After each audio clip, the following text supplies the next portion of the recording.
नमस्कार, वेलकम दोस्तों, आप सभी का स्वागत है। आज हम लोग देखने जा रहे हैं कि यूपीएससी में प्रश्नों को किस तरीके से एनालाइज किया जाता है। देखिए, प्रश्न एनालाइज करना और प्रश्नों को पढ़ लेना, ये दोनों दो बातें होती हैं। ज़्यादातर हम लोग क्या करते हैं कि 10 साल की पीवाईक्यू उठाते हैं, ठीक है, 10 ईयर्स के पीवाईक्यू उठाएं और इसके आंसर्स को हम लोग क्या कर जाते हैं, रट जाते हैं। ये गलत तरीका है। आंसर नहीं रटना है, क्योंकि यूपीएससी सेम सवाल कभी नहीं पूछेगी। यूपीएससी थीम रिपीट करती है, यूपीएससी ऑलवेज थीम को रिपीट करती है। तो आप अगर सिर्फ सवालों को पढ़ रहे हैं, सिर्फ आप देख रहे हैं कि अगर ये सवाल दिया है मैं इसका आंसर याद कर ले रहा हूँ, तो ये आपकी गलत रणनीति है। ये प्रश्न का एनालिसिस नहीं, ये सारा ऑफिशियल क्वेश्चन है। और इन प्रश्नों के माध्यम से मैं ये तो बताऊंगा ही कि प्रश्नों को कैसे एनालाइज करना है, और साथ में ये भी बताऊंगा कि कैसे आप इन प्रश्नों को सॉल्व कर ले जाएंगे। और हिंदी में माध्यम से अगर आप बिलोंग करते हैं तो हिंदी माध्यम में सबसे बड़ी दिक्कत आती है कि हम लोग जो है पॉलिटी को कर ले जाते हैं, हिस्ट्री भी हमारा हो जाता है।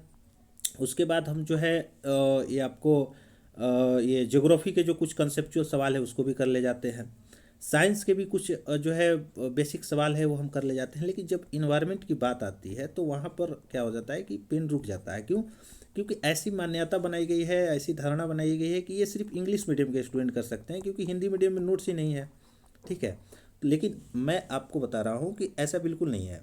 मैं मानता हूँ कि सारे सवाल सॉल्व करना एक तरीके से मतलब बस हवा देना है कि मैं सारे सवाल सॉल्व कर लूँगा। लेकिन हाँ, कुछ यूपीएससी के ऐसे कोर टॉपिक हैं, जैसे आप देखिए यहाँ वन्य जीव संरक्षण अधिनियम, ठीक है, वन्य जीव संरक्षण अधिनियम। यहाँ भी आप देखिए WPA 1972, ठीक है, यहाँ भी आपको जो है कम्युनिटी रिजर्व, ठीक है।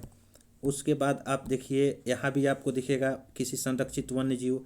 तो ये सारे जो प्रश्न आपको दिख रहे हैं ये एक ही टॉपिक से आ रहे हैं और बार बार आ रहे हैं। अभी मैं आपको दिखाऊंगा और एक क्लियर भी बताऊंगा कि आप लोग को कैसे इसको तैयार करना, और इसका एक बाकायदा मैं नोट्स भी तैयार करके रखा हूँ। नोट्स भी आपको दूंगा, वो मेरे द्वारा तैयार किया गया है, वो किसी कोचिंग का नोट्स नहीं है। और ये नोट्स देखिए कुछ इस प्रकार से है, मैं इसको बताऊंगा आपको। और ये नोट्स आपको मिलने से पहले आप लोग को समझना ज़रूरी है, क्योंकि नोट्स मिल जाना कोई बड़ी बात नहीं है, बहुत मार्केट में नोट्स है। तो पहले समझना है कि आप लोग को इसको करना कैसे है, और करने के साथ साथ क्या है कि इस नोट्स को कैसे आप यूज करेंगे। क्योंकि इस नोट्स में मैंने सारी बातें नहीं लिखी है, लेकिन हाँ, वो सारी बातें लिखी हैं जो कि आपको यहाँ से प्रश्न अगर आता है तो आपके छूटेंगे नहीं। लेकिन सबसे पहले हम लोग आज सीखेंगे कि प्रश्न को एनालाइज कैसे करेंगे। फिर उसके बाद हम लोग सीखेंगे कि कैसे हम लोग जो है इस नोट्स का उपयोग करेंगे वहाँ पर, जहाँ से कि 26 का जो प्रीलिम्स का पेपर होगा 2026 का, वहाँ से हमारे सवाल एटलीस्ट WPA 1972 से रॉन्ग ना हो। देखिए, हर एक चीज़ का अपॉर्चुनिटी कॉस्ट होता है। अगर आप चाहेंगे कि मैं सब कुछ पढ़ लूँ तो फिर आप समझ लीजिए कि कुछ नहीं पढ़ पाएंगे। और अगर आप कुछ चीज़ों को ही पढ़ें और अच्छे से पढ़ें तो वो समझिए कि वो आपका रिजल्ट दिला देता है। तो सबसे पहले हम लोग प्रश्नों को देखते हैं कि कैसे यूपीएससी जो है अपने ट्रेंड को चेंज करते हुए WPA यानी वाइल्ड लाइफ प्रोटेक्शन एक्ट को किस तरीके से सवाल को बना रहा है। तो आप यहाँ देखिए 2005 की बात है। वहाँ पर जो है सीधे एक्ट से सवाल नहीं पूछे जाते थे, ठीक है, यहाँ स्पष्ट रूप से लिख दिया है मैंने। यहाँ पर पूछा कि आपको कि निम्नलिखित में से कौन सा जो है एक किसी प्रजाति के जो है एक्सटेंशन के लिए उत्तरदायी नहीं है, ठीक है। हालांकि मैंने आंसर भी यहाँ पर दे दिया है। फिर आगे यूपीएससी किस तरीके से सवाल कर रही है कि राष्ट्रीय उद्यानों, ये 2012 में आपको देखने को मिलेगा कि राष्ट्रीय उद्यानों, नेशनल पार्क और वन्य जीव अभ्यारण्यों में क्या अंतर है। देखिए, पहले जो होता था बहुत कंसेप्चुअल सवाल ज़्यादा बनते थे, मतलब सीधे कंसेप्ट पर आधारित होते थे। जिनको कंसेप्ट पता है वो इसको लगा लेंगे। लेकिन जैसे ही हम आगे बढ़ते हैं यानी कि 2013, तो 2013 में जब हम देखते हैं तो देखिए सवाल किस तरीके से चेंज हो रहा है। पैटर्न को देखिएगा कि भारत में यदि कछुए की एक प्रजाति को वन्य जीव संरक्षण अधिनियम 1972 की अनुसूची 1 के तहत संरक्षित घोषित किया जाता है तो इसका क्या अर्थ है। तो देखिए, अगर आपको यहाँ पर पता है कि वाइल्ड लाइफ प्रोटेक्शन एक्ट 1972, ठीक है, यहाँ इंग्लिश में भी मैंने लिखा है, in India if a species of टर्टवाइज is declared protected under schedule first of the wild life protection act 1972, what touch it imply. इसका क्या अर्थ है। तो अगर आपको ये पता है कि वाइल्ड लाइफ प्रोटेक्शन एक्ट में जो भी जानवर या जीव होते हैं तो उनको क्या क्या चीज़ें प्राप्त होती हैं, तो आप समझ जाइएगा कि कछुए को भी वही प्राप्त होगी। उसके बाद आप इसका आंसर लगा लीजिएगा। ठीक है, फिर आगे देखिए, आगे चलते हैं हम लोग। आगे देखते हैं कि देखिए ऑप्शन भी उस तरीके से दिया है कि इससे वही सुरक्षा प्राप्त होगी जो बाघ को प्राप्त है। इसका अब जंगल में अस्तित्व नहीं है, कुछ कछुए ही संरक्षण में है। ठीक है, तो इस तरीके से आपको घुमाने के लिए होता है। मेन आपका जो कोर एरिया है वही है, WPA है। उसके बाद आप जब देखिएगा 2014 में, देखिए इस ऑफिशियल आंसर को मैंने डायरेक्ट यहाँ पर चिपका दिया है जिससे कि आपको और क्लैरिटी आए। यहाँ पर 2014 में सवाल यूपीएससी कुछ इस तरीके से किया कि भारतीय पशु कल्याण बोर्ड, ठीक है, आपको मैं यहाँ इंग्लिश वाला भी प्रश्न कर देता हूँ थोड़ा छोटा। देखिए यहाँ का रहा है कि animal welfare board of India is established under the environment protection act 1986। यहाँ आपको क्या देखने को मिला, यहाँ हमको ये पता चल रहा है कि यूपीएससी पहले कॉन्सेप्ट पर था, अब धीरे धीरे जैसे जैसे आपको कंपटीशन का दौर बढ़ता जा रहा है तो यूपीएससी अपना टॉपिक नहीं चेंज कर रहा है।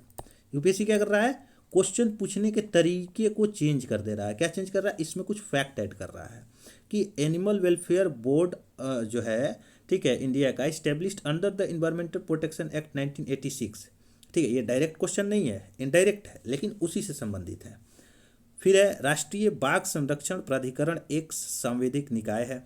अब देखिए, अब ये कुछ है आपको संवैधानिक निकाय, संवैधानिक निकाय, ठीक है, स्टैट्यूटरी बॉडी जो होता है, कॉन्स्टिट्यूशनल बॉडी होता है। तो ये आपको पॉलिटी में आप लोग अच्छे से पढ़े होंगे, मैं मान के चलता हूँ कि आपका तैयार होगा। लेकिन अगर आपका नहीं, जो चीज़ प्रॉब्लम आपको आ रहा होगा, आप कमेंट में बताइएगा, मैं उसका एकदम बेहतर तरीके से आपको उसका कॉन्सेप्ट के साथ फैक्ट और उसके साथ साथ PYQ किस तरीके से सवाल उस पर बनेगा वो भी मैं कर दूंगा, आप कमेंट में बताइएगा। फिलहाल हम लोग इसको देखते हैं। राष्ट्रीय गंगा नदी द्रोणी प्राधिकरण की अध्यक्षता प्रधानमंत्री करते हैं। तो आप यहाँ देखिए कि सवाल यूपीएससी पूछ रहा है कि अध्यक्ष जो है वो कौन होते हैं। फिर पूछ रहा है कि जो बोर्ड का जो स्थापना हुआ है, एस्टेब्लिशमेंट हुआ है, वो किस अधिनियम के तहत हुआ है। ठीक है, और फिर पूछ रहा है कि ये जो निकाय यानी बॉडी है वो कैसी बॉडी है, क्या इसको किसी एक्ट के तहत स्थापित किया गया है या इसको जो है डायरेक्ट संविधान संशोधन के तहत स्थापित किया गया है। तो ये तीन बातें आपको माइंड में आ रही होगी कि हमको पढ़ने के दरमियान क्या करना है, कि जब हम पढ़ेंगे अपना बुकलेट जो भी आप किताब पढ़ रहे हैं तो उसमें आपको ये ध्यान देना होगा कि इन बातों पर हमें गौर करना है। देखिए पढ़ना लगातार होता है, हम लोग पढ़ते जाते हैं, लेकिन हमें उन चीज़ों को देखना है कि जिससे सवाल बन सकता है। आगे हम लोग जब आते हैं तो देखते हैं आपको 2000 कहाँ गया ये, हाँ ये इसका एक्सप्लेनेशन है, आंसर है, ठीक है, 2017 का सवाल है। ठीक है, इसको देखिए आप लोग, देखिए कितना बढ़िया सवाल है कि वन्य जीव सुरक्षा अधिनियम 1972, ठीक है, वाइल्ड लाइफ प्रोटेक्शन एक्ट 1972 के अनुसार, ठीक है, के अनुसार जो है, ठीक है, which of the following animal can not be hunted, यहाँ ये सब पे ध्यान दीजिएगा। यहाँ पर सवाल बन रहा है बाय एनी पर्सन, ठीक है, except under some provision provided by law. ध्यान दीजिए क्या बोल रहा है कि वन्य जीव सुरक्षा अधिनियम 1972 के अनुसार किसी व्यक्ति द्वारा विधि द्वारा किए गए कतिपय, अब देखिए ये जो है ना शब्द आपको हम बता दे रहे हैं, अगर आप पॉलिटी पढ़ रहे हैं, ठीक है, थोड़ा सा पीछे जाके, कि अगर आप पॉलिटी पढ़ रहे हैं तो भाई मेरे साथ में आप बेयर एक्ट को जरूर देखिएगा। बेयर एक्ट क्या होता है, जो आपका संविधान, जो ओरिजिनल संविधान आता है, ये शब्द वहीं से लिए गए हैं। देखिए हमारे हिंदी माध्यम का सवाल कठिन नहीं होता है, शब्द कठिन होता है। अब जरा सोचिए, अगर आपको यहाँ पर ये न दिया जाए, ठीक है, कि प्रोविजन, अब ठीक है, अब यहाँ पर कतिपय दे दिया जाए तो अब आपको ये समझ में ही नहीं आएगा। तो सवाल को क्या करना है कि हिंदी के साथ इंग्लिश भी देखना है, खास करके आपको इन्वायरमेंट के सवालों में, ठीक है, साइंस के सवालों में और ज्योग्राफी के कुछ सवालों में, ठीक है, और कहीं कहीं पॉलिटी के भी सवालों में आपको देखने को मिलेगा कि आपको इंग्लिश वाला शब्द आसानी से, और ये सीसेट में भी होता है, सीसेट में भी ये ध्यान देना होता है, खास करके जब हम पैसेज को सॉल्व करते हैं। तो लिखा है कि कतिपय उपबंधों के अधीन होने के सिवाय निम्नलिखित में से कौन से प्राणी का शिकार नहीं किया जा सकता है। तो अब देखिए जो इसमें शामिल होगा, ठीक है, इसका कुछ शेड्यूल है, इसकी कुछ अनुसूची है। अब उस अनुसूची को अगर हम पढ़े हैं कि किस किस अनुसूची में जो जानवर है उसका हम शिकार नहीं कर सकते हैं, वो जानवर इसी में से कोई होगा। ठीक है, तो जैसे ही हम इसको पढ़ेंगे ठीक है, तो पाएंगे कि घड़ियाल, ठीक है, भारतीय जंगली गधा, जंगली भैंस, ये तो तीनों शेड्यूल 1 में है। ठीक है, पार्ट 1 से 3 में हमको देखने को मिलता है। तो अगर ये तीनों वाइल्ड लाइफ प्रोटेक्शन एक्ट 1972 में है तो हम इन तीनों का शिकार नहीं कर सकते हैं। तो तब हम जा करके इसका आंसर लगा देते हैं डी। लेकिन अब हम इसको डायरेक्ट रट लेंगे तो ये नहीं आएगा ना अगली बार सवाल, क्योंकि बस यही 3 ही जानवर नहीं है ना, और भी जानवर है ना भाई मेरे। तो और भी जानवर है तो हमें क्या करना होगा, वाइल्ड लाइफ प्रोटेक्शन एक्ट को अच्छे से देखना होगा। आगे देखते हैं हम लोग। जब आगे जाते हैं तो हम लोग देखते हैं, आपको 2020 का सवाल है। आप देखिए ये सारे ऑफिशियल सवाल हैं, आप जाके ऑफिशियल पेपर डाउनलोड करिए और उसका क्वेश्चन नंबर 72 देखिए, आपको ये सवाल मिल जाएगा। ठीक है, सेट ए का सवाल है ये। भारतीय हाथियों के संदर्भ में, ठीक है, इंडियन एलिफेंट्स की बात कर रहा है, सॉरी, भारतीय हाथियों के संदर्भ में निम्नलिखित कथनों पर विचार कीजिए। हाथियों के समूह का नेतृत्व मादा करती है। आपको बता दें कि ठीक है, आई मिस ईयर, मुझे ईयर नहीं याद आ रहा है, बट सीसेट में पैसेज में एक सवाल दिया था पैसेज, जिसमें हाथियों को देते हुए पूछा था कि ये की स्टोन प्रजाति है या नहीं। ठीक है, उसका आंसर यही था की स्टोन प्रजाति है। जब हाथी चलती है तो पैरों से जो है जंगल को कुचलती है। ठीक है, तो उससे अन्य जो जीव हैं उनको कैसे लाभ मिलता है, इस तरीके से करके। तो अब देखिए, कहीं ना कहीं हमारा जो सीसेट में कुछ पैसेज आते हैं वो भी आपको जीएस से ऐड होते हैं। इस चीज़ को समझना होगा, यही एनालिसिस होता है। पेपर का एनालिसिस ये नहीं होता है कि हम पेपर को पढ़ लिए, आंसर रट लिए, ये है याद कर लिए, बस हो गया है। ये एनालिसिस नहीं है भाई मेरे, ये 1 डे एग्जाम नहीं है, आप इसको ध्यान रखिए। अगर आप अच्छे से एनालाइज नहीं करेंगे, आप कोचिंग के चक्कर काटते रहिए, वक्त निकल जाएगा, फिर एक दिन समझ में आएगा कि नहीं, एनालाइज ही करना चाहिए था, कोचिंग से नहीं होगा। कोचिंग से बस बेस तैयार करिए। तो हाथियों का समूह का नेतृत्व मादा करती है। हाथी की अधिकतम गर्भावधि 22 माह तक हो सकती है। ठीक है, सामान्यतः हाथी 40 वर्ष की आयु तक ही बच्चे पैदा कर सकती है। अब देखिए क्वेश्चन कहाँ फंसा रहा है, कह रहा है कि 40 वर्ष की आयु तक ही, इंग्लिश पढ़िए। ठीक है, यहाँ पर देखिए कि till the age of 40 years only. आप लोग को कुछ यूपीएससी का कुछ वर्ड्स हैं, ठीक है, हालांकि लोग इसको ट्रिक कहते हैं, लेकिन ये असल में ट्रिक नहीं होता है। ठीक है, ये उसकी शब्दावली होती है। ठीक है, कि जहाँ पर बात अतिवादी की जाए, ठीक है, एक्सेस मतलब बहुत ज़्यादा जोर दिया जाए, वो ज़्यादातर स्टेटमेंट गलत होता है। लेकिन हम लोग को तुक्का नहीं लगाना है। हम लोग जब पढ़ेंगे WPA, ठीक है, वाइल्ड लाइफ प्रोटेक्शन एक्ट 1972, तो उसमें हम इसको पढ़ेंगे हाथी के बारे में, तो वहाँ पर लिखा हुआ है, ठीक है, कि हाथी को उसमें शामिल किया गया। तो अब जब हम उसको देखेंगे तब पाएंगे कि हाथी जो है ये आपको 60 साल से ऊपर तक भी जो है ये बच्चे दे सकती है। और इसका गर्भावधि होता है ये लगभग आपको वही 22 माह के आसपास होती है। तो हमें इस तरीके से इसको एनालाइज करना है। भारत के राज्यों में हाथियों की सर्वाधिक जनसंख्या केरल में, नहीं कर्नाटक में है। देखिए हम यहाँ आपको आंसर नहीं बता रहे हैं, ठीक है, हम यहाँ, मेरा उद्देश्य यहाँ आपको आंसर बताना नहीं है, वो आपको मिल जाएगा, ऑफिशियल आंसर की में मिल जाएगा। मुझसे ज़्यादा बढ़िया और सटीक आंसर दिया है, बहुत सारे कोचिंग के एक्सप्लेनेशन में भी मिल जाएगा, वो लोग और बढ़िया से एक्सप्लेन किए हैं। मेरा उद्देश्य यहाँ ये बताना है कि कैसे आपको समझना है कि ये सवाल कहाँ से बन रहा है, ये सवाल क्यों बन रहा है। जब आप ये समझने लगेंगे कि ये सवाल बन क्यों रहा है, तब आप समझ जाएंगे कि अगला सवाल क्यों बनेगा। अभी हम बताएंगे करंट से भी कैसे लिंक होता है, कैसे करंट के टॉपिक को बेसिक्स क्वेश्चन बना करके पेश किया जाता है। फिलहाल हम लोग इन्वायरमेंट को देखते हैं, WPA। ठीक है, अब यहाँ देखिए ये क्वेश्चन है, ठीक है, कि यदि किसी पौधे की विशिष्ट जाति, ठीक है ना, इंग्लिश पढ़िए, कि if a particular plant species is placed under schedule 6 of the wild life protection act 1972, what is the implication. समझ में आ रहा है। यहाँ देखिए कह रहा है कि यदि किसी पौधे की विशिष्ट जाति, ठीक है, अगर किसी जो है पौधे की विशिष्ट जाति को वन्यजीव सुरक्षा अधिनियम 1972 की अनुसूची 6 में रख दिया जाए तो इसका क्या तात्पर्य है। अब जो समझदार होंगे वो बोलेंगे कि यार ये तो सुना जाना लग रहा है, ये कहाँ सुना जाना लग रहा है।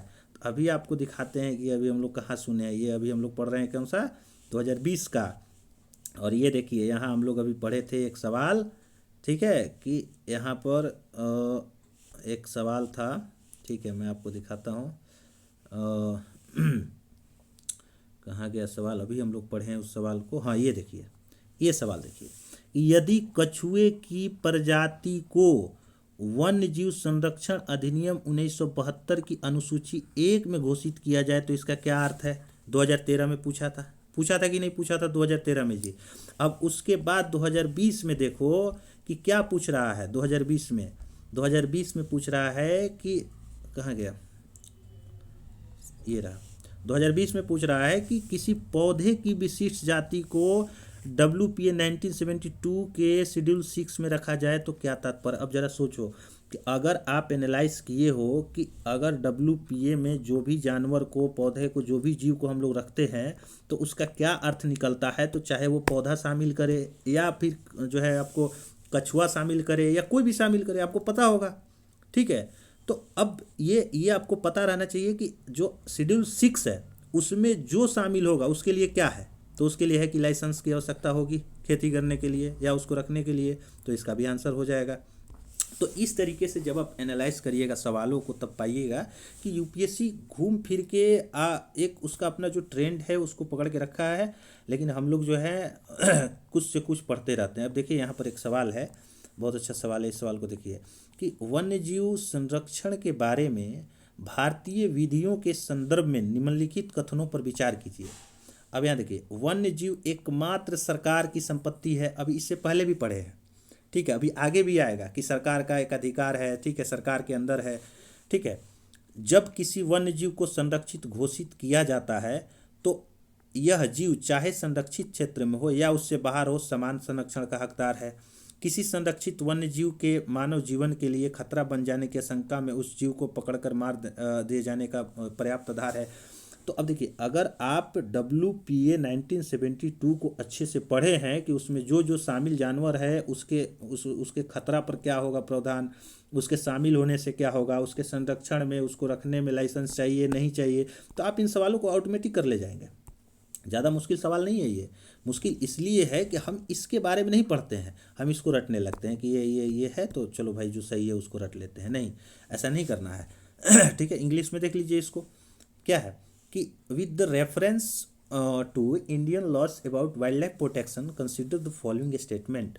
Wild animals are the sole property. ये देखिए यहाँ क्या लिखा है, सोल प्रॉपर्टी। सोल मतलब क्या होता है, एकमात्र, ठीक है, एकमात्र, sole property of the government, ठीक है।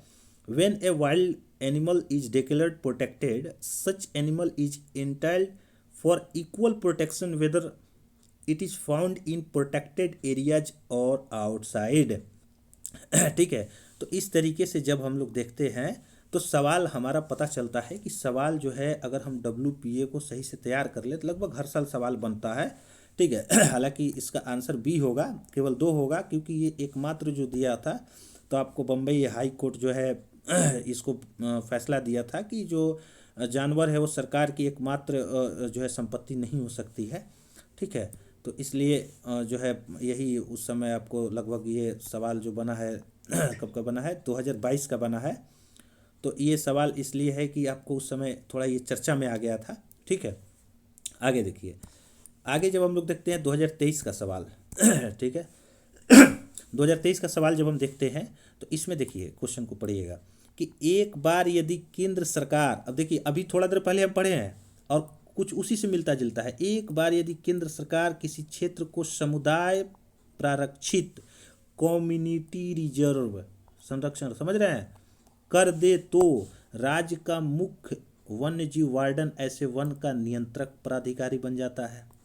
ऐसे क्षेत्र में शिकार की अनुमति नहीं होती है। ऐसे क्षेत्र के लोगों को गैर इमारती लकड़ी वनोत्पाद को संग्रह करने की अनुमति होती है। अब देखिए इस तरीके से जब हम पढ़ रहे हैं तो हमको बस सारा प्रावधान वहीं से है, बस इसका लैंग्वेज चेंज किया गया है। अब देखिए यहाँ क्या लिखा है, hunting is not allowed in such area. और आप जरा पीछे जाइए, अभी ज़रा पीछे जाइए, अभी ज़्यादा देर की बात नहीं है, यहाँ पढ़िए, ठीक है, यहाँ पढ़िए, ठीक है, यहाँ देखिए क्या लिखा है कि लिखा है ना, apprehension of protected wild animals becoming a danger to human life is sufficient ground for its capture for killing. लिखा है कि नहीं लिखा है? ठीक है, तो जब हम इसको देखते हैं, ठीक है, तो हम पाते हैं कि उसी संदर्भ को अलग अलग तरीके से पेश किया जा रहा है। ठीक है, यहाँ इंग्लिश में देख लीजिए सवाल को कि once The central government notified an area as a community reserve. The chief wildlife warden of the state becomes the governing authority of such forest. Hunting is not allowed in such area. People of such area are allowed to collect non-timber forest produce. Peoples of such area are allowed traditional agricultural practice. ठीक है। अब उस समय क्या हुआ था कि 2023 में जो ऑप्शन थे वो इस तरीके से बनने लगे थे। ठीक है, pair wise, only 1 pair, only 2 pair, only 3 pair. ठीक है, तो इसका 2 और 3 सही है। ठीक है, तो बी आंसर हो जाएगा। लेकिन अभी हम लोग आंसर पे नहीं जाएंगे क्योंकि आंसर तो हर जगह मिल जाता है। हम लोग सवालों को देखेंगे।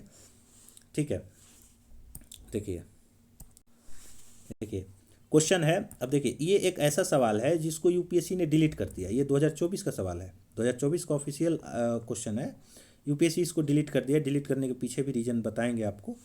क्वेश्चन था कि इंडियन फ्लाइंग फॉक्स, ठीक है, इंडियन फ्लाइंग फॉक्स को वन्य जीव संरक्षण अधिनियम 1972 के अधीन एक पीड़क जंतु, ठीक है, पीड़क जंतु को इंग्लिश में वर्मिन कहते हैं। ठीक है, और ये आपको मेंशन है WPA 1972। अभी हम नोट्स दिखाएंगे आपको, तो देखिएगा आप, चीज़ों को आप पकड़िएगा।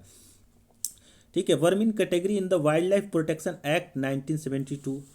इंडियन फ्लाइंग फॉक्स अन्य जंतुओं का रक्त पीता है। तो देखिए, ये तो गलत ही था क्योंकि ये रक्त नहीं पीता है।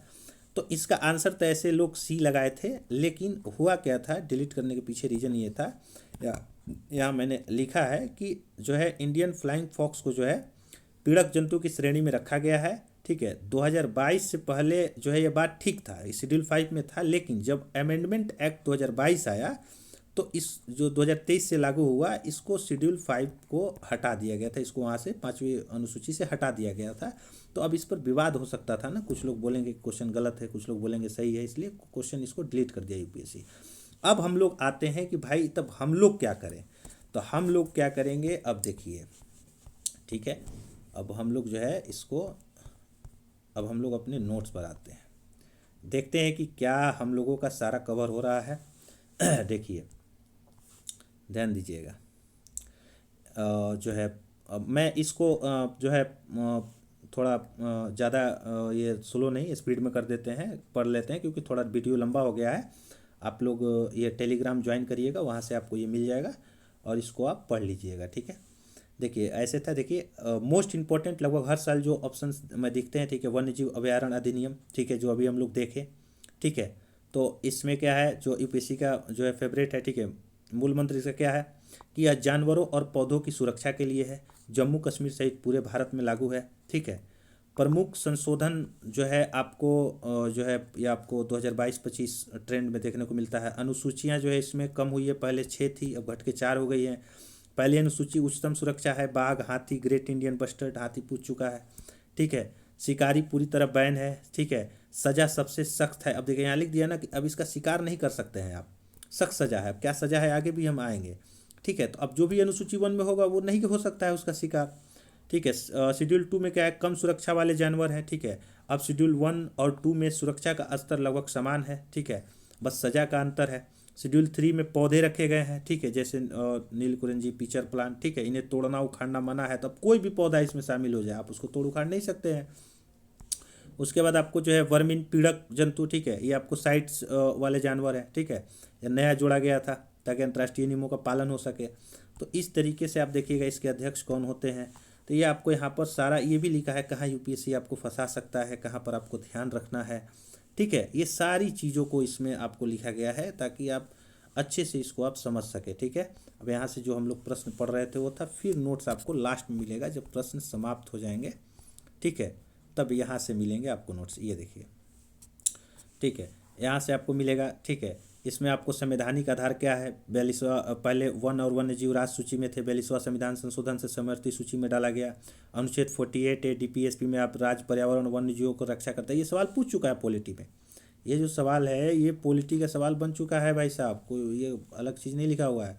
51G fundamental duty. ठीक है, महत्वपूर्ण परिभाषाएं। ठीक है, यहाँ परिभाषा दिया गया है जो आपको पूछ देता है कि इसमें अंतर क्या है, वन्य जीव, वाइल्ड लाइफ, प्राणी, अधिवास, हैबिटेट क्या होता है। ठीक है, अनुसूचियाँ जो है पहले 6 अनुसूची घट के 4 हो गई। ठीक है, 1 अप्रैल से लागू। अब कौन कौन से अनुसूची में कौन कौन से जानवर है, ये सारी चीज़ें लिखी हुई हैं। ठीक है, उसके बाद आपको जो है संरक्षित क्षेत्र, ठीक है, यहाँ अधिकारों का जो सबसे महत्वपूर्ण अंतर क्या है, राष्ट्रीय उद्यान है, घोषणा राज्य सरकार करती है, ठीक है। और अधिकार नो ह्यूमन इंटरफेरेंस, कोई मानवीय गतिविधि इसमें चराई लकड़ी लेना ये सब नहीं हो सकता है, ये सवाल पूछा है, ठीक है, कि लकड़ी ले सकते हैं कि नहीं, ठीक है। पूरे इकोसिस्टम का संरक्षण, वन्य जीव अभयारण्य, ठीक है, ये राज्य सरकार द्वारा घोषणा किया जाता है, ठीक है। इसमें क्या है कि सीमित मानवीय गतिविधियाँ होती हैं, तो अब वन्य जीव अभयारण्य की अगर बात कहेगा तो इसमें सीमित मानवीय गतिविधियाँ आएगा तो कर देंगे। ये 2012 के PYQ में देखे हैं हम। सामुदायिक आरक्षित क्षेत्र 2023 के PYQ में देखे हैं, इस पर मैंने चीज़ों को कवर किया है, ठीक है। फिर आपको जो है हम लोग देखते हैं वैधानिक निकाय क्या कौन कौन से है, ठीक है, ये सभी जो है WPA 1972 के तहत बने हैं। वैधानिक निकाय मतलब क्या हुआ कि इसके तहत इसकी स्थापना की गई है, किसकी किसकी, आपको NBWL राज्य वन्यजीव बोर्ड, ठीक है, अध्यक्ष प्रधानमंत्री होगा, ये पूछ चुका है 2015 में, ठीक है। राष्ट्रीय बाघ संरक्षण प्राधिकरण, इसका जो है अध्यक्ष पर्यावरण मंत्री हो सकता है, आगे पूछ ले, ठीक है। प्रोजेक्ट टाइगर को लागू करना, केंद्रीय चिड़ियाघर प्राधिकरण, इसका अध्यक्ष पर्यावरण मंत्री होता है। तो इस तरीके से जो है आपको सारी चीज़ों को इसमें समाहित किया गया है। और लास्ट में आप यहाँ देखिए मैंने इसको भी लिखा है कि जो है अब जो है वर्मिन का यानी जो पीड़क जो है उनका जो है कोई फिक्स लिस्ट नहीं है, ठीक है। फ्लाइंग पोस्ट शेड्यूल 2 में है, ठीक है। प्लांट कल्टीवेशन के लिए लाइसेंस चाहिए होता है, सवाल पूछ चुका है। बॉडीज कौन है, NBWL, ठीक है, PM हेड होता है, NCTA का जो है मिनिस्टर हेड होता है। तो इस तरीके से हम देखें कि हमारा ये आपको वाइल्ड लाइफ प्रोटेक्शन एक्ट का ये एक छोटा सा नोट्स है। तो अब क्या ये नोट्स सिर्फ पर्याप्त है, तो मैं आपको बता देता हूँ। अगर आपका बेसिक्स तैयार है, अगर आपने बेसिक्स तैयार कर लिया है, अगर आपका बेसिक्स के साथ साथ जो है आप ये इस नोट्स को अच्छे से अगर आप रिवाइज कर लेते हैं और साथ में अगर आप करंट देख लेते हैं तो इससे आपका नहीं छूटेगा। अब लोग बोलेंगे कि यार सब कुछ तो देख ही लिए, हाँ देख लिए, इससे रिवीजन करना है, ठीक है। यहाँ शॉर्टकट कुछ नहीं होता है, शॉर्टकट के चक्कर में अगर आए हो तो शॉर्टकट नहीं होता है। UPSC शॉर्टकट का खेल नहीं है, पढ़ना तो पड़ेगा। तो चलिए इसी के साथ हम लोग वीडियो को समाप्त करते हैं और आगे हम कोशिश करते हैं कि और जितने अधिनियम हैं सारे अधिनियम को ले आए। आप लोग कमेंट में बताइएगा आप लोग को क्या चाहिए, उसको भी लाया जाएगा। धन्यवाद, बाय।